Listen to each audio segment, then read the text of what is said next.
හරි.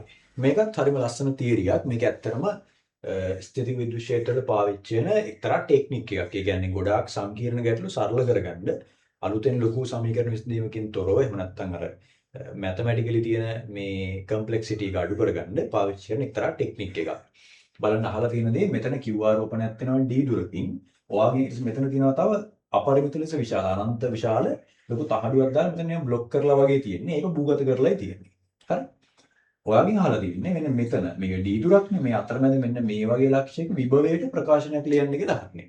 පළවෙනි දේ අපි තීරි පොඩ්ඩක් මතක් කරොත් එහෙම මේ වගේ තනි ආරෝපණයකින් ඉඳන් හරි මේ වගේ ඒකලිත කියලා කියන්නේ තනි ආරෝපණයකින් ඉඳන් R දුරකින් ලක්ෂයක විභවය ලියන්න පුළුවන්. අපි මතක් කරමු සමීකරණ ටික V සමානයි Q බෙදීමනේ ධන හෝරින ඒ ලකුණ අනුව 4යි ඉප්සයිලන් R කියලා ලියන්න පුළුවන්. R වර්ගයේ නෙමේ R වර්ගයේ බලයට විභවය ලියන්න පුළුවන් ওই විදිහට. ওই සමීකරණ අපිට අවශ්‍ය වෙනවා.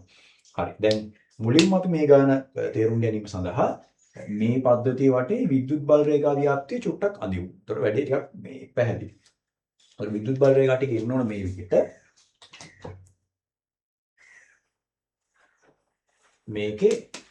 මේක භූගත හඩුවක් ඉන්න මොකද වෙන්නේ මෙයාගේ බලපෑම යටතේ වහාම මේකේ ආරෝපණ ඇදිලා පොළවේ. ඇදිලා ඇවිල්ලා මේක ආරෝපිත තත්ත්වයටපත් වෙනවා. එතකොට මොකද වෙන්නේ මේක සන්නායකයක් හින්දා බල රේඛා ලම්බකව තමයි එන්නේ මේ විදියට. ওই වගේ බල රේඛා ව්‍යාප්තියක් අපිට බලා ගන්න පුළුවන්. හරි. තව බල රේඛා ওই විදියට අපි පේන තෙක්මානිය ටික තමයි අදින්නේ. ඔන්න ඔය වගේ එනවා. ඒ කියන්නේ මෙතන මේ ඍණාරෝපණයක් ප්‍රේරණය වෙනවා. ප්‍රේරණය කියලා කියන්නත් බෑ ඒක. අතිරික්ත ආරෝපණයක් ඔය වගේ හැදෙනවා. හරි. ඔය පැත්තටම යනවා. ඔය වගේ තමයි මෙන්න මේක වටේ බල රේඛා ව්‍යාප්තිය එන්නේ. මම හිතනවා ඒක වට තේරුම් ගන්න පුළුවන්. පැහැදිලිද? හරි. දැන් ඊට පස්සේ මම කියන්නේ මෙන්න මේ පැත්ත ගැන. හරි. මෙන්න මේ වගේ ලක්ෂයක. එතන අහලා තියෙන අපේ මේ වගේ ලක්ෂයක. මෙතනට තියෙන දුර D බෙදීම 2යි. මෙතනට තියෙන දුර D. මෙතන විභවය හොයනකොට අපිට කරන්න වෙන්නේ මෙයා හින්දා ඇති වෙන එක ලියා ගන්න පුළුවන් මේ සමීකරණ ඇතුලේ මේක තනි ආරෝපණයක්නේ. මේක ඇසුරෙන් ලියා ගන්න පුළුවන් ප්‍රශ්නයක් නෑ. හැබැයි මේ තහඩු කැලේ හින්දා ඇති වෙන එක ලියන්න කියන පොඩි අමාරුව වැටෙනවා අපි.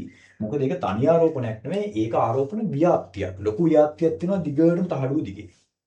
හරි ලොකු එකක් තියෙනවනේ. එතකොට අර හැම එකෙන්ම ඇති වෙන එක මෙතනට ලියන්න ගියොත් එහෙම මේක දෛශික නෙමෙයි. දිශාව ගැන හිතන්න ඕනේ නැහැ. නමුත් මේක ලොකු ව්‍යාප්තියක් හින්දා අපිට ඒක එකපාර ලියන්න බෑ. සරල ඔයගේ O level දැනුම පාවිච්චි කරලා ලියන්න බෑ. එහෙනම් කලණය පාවිච්චි කරන්න වෙනවා. ඉතින් මම කලින් කිව්වා වගේ අර mathematical complexity එක අඩු කරන්න. ගණිතමය වශයෙන් ඔයාට ටිකක් තියෙන වැඩ ප්‍රමාණය අඩු කරගන්න තමයි මේ ටෙක්නික්ස් හදාගෙන තියෙන්නේ. අපි මෙතන පොඩක් ස්මාර්ට් විදිහට හිතනවා. මෙන්න මේ විදිහට. අපි හැමතිස්සම කැමතිනේ මේ සංකීර්ණ ඒවා වෙනුවට සරල ඒවා රීප්ලේස් කරගන්න. ඒතර බලන්න මෙහෙම හිතුවොත් හරියද කියලා. මේ බල රේඛා ව්‍යාප්තියම එන විදිහට මෙතන බල රේඛා ව්‍යාප්තිය වෙනස් වුණොත් නේ අවුල වෙන්නේ. ඒ ව්‍යාප්තියම එන විදිහට ඊට වඩා සරල පද්ධතියක් මේක වෙනුවට රීප්ලේස් කරන්න ප්‍රතිස්ථාපනය කරන්න පුළුවන් නම් මේක වෙනුවට ඒකෙන් ගන්න හැදුවේ කෙනෙක්. හරි එහෙම හදන්න පුළුවන්. ඉතින් අපි එහෙම වැඩක් කරනවා. අපිට මෙන්න මෙහෙම කල්පනා වෙනවා. මේක ධනාරෝපණයක් නම් හරි මේ පොඩ මේ ලයින් එක කොහොමද දිනනවා මේ ඉස්සරහ පැත්තේ මොනවද මෙතන තියෙනවානේ මෙන්න මේ ටික D දුරක් ඒහා සමදුරකින් මෙතන ඍණ Q ආරෝපණයක් තිබ්බොත් එහෙම ඍණ Q ආරෝපණයක් මේහා සමානම ඍණ Q එකක් තිබ්බොත් දැන් තහඩුවක් කියලා හිතන්න එපා තහඩුවක කතන්දරයක් නැහැ මේ වගේ ආරෝපණ දෙකක් තියෙනවා විශාලත්වයෙන් සමාන විජාති ආරෝපණ දෙකක් අන්න ඒ දෙක අතර බල රේඛා ක්‍රියාත්මක වෙන්නේ හරියටම මේ තහඩුවයි ධනාරෝපණය අතර තියෙන විදියටම තමයි.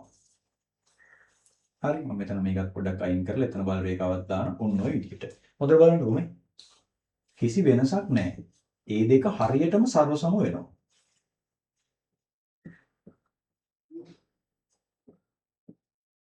පැහැදිලිද? හරි ඔන්න ඔය වගේ ඉන්නේ.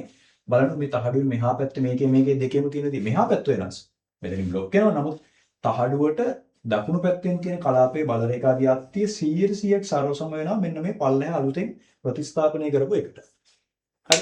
ඒ නිසා එහෙනම් මේක වෙනුවට මේ පද්ධතිය අරගෙන අර අපිට ඕන කරන ලක්ෂ්‍ය විභවයේ හෙව්වන ඒක හරියටම සමාන වෙන්න ඕන මෙතනින් මේ අමාරුවෙන් ගන්න උත්තරේට.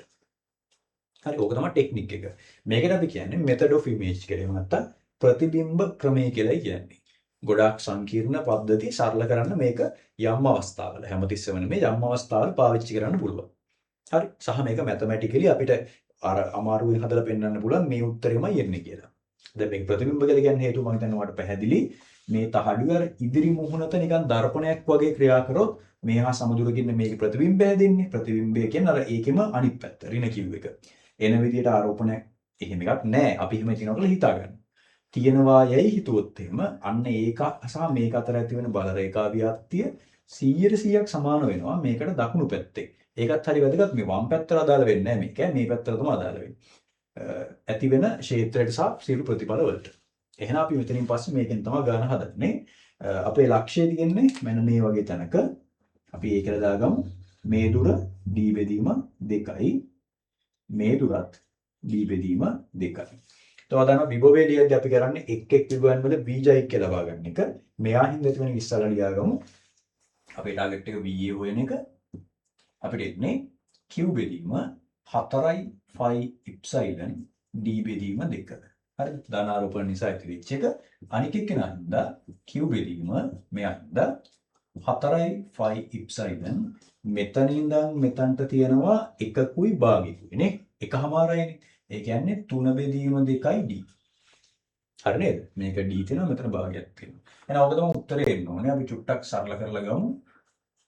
මෙතනින් එනවා අපිට d එකට ආවට පස්සේ මෙතනින් 2ක් එනවා නේ. මේ උඩට කැරකිලා ගිහිල්ලා මෙතනින් එනවා මෙන්න මේ විදිහට. හරි. d එකට ගියා මේ දෙක උඩට ගියා පල්ලෙහාට. සුළු වෙනකොට මෙතන පොදු හරය ආව 3 වරක් 2 6යි.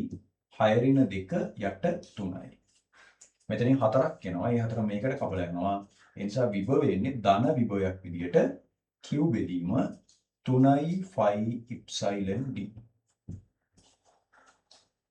පැහැදිලිද? හරි. ඒක මේක අර ක්ලෙවර් ටෙක්නික් එකක්. හරි. ඒක වෙනම තියරි එකක්. ඒ level වල සාමාන්‍ය උගන්වන්නේ නැහැ. නමුත් ඔයාලට 2005 A level වල 2005 A level වල ඡේද ගානක් තියෙන්නේ අකුණු වලාවක් සම්බන්ධයෙන්. ඒකෙදි මේ තියරිය ඉන්ට්‍රොඩියුස් කරලා දිනා බලා ගන්න පුළුවන්. ඒ කියන්නේ ඔයා දැනගෙන යන්න ඕනේ නැහැ.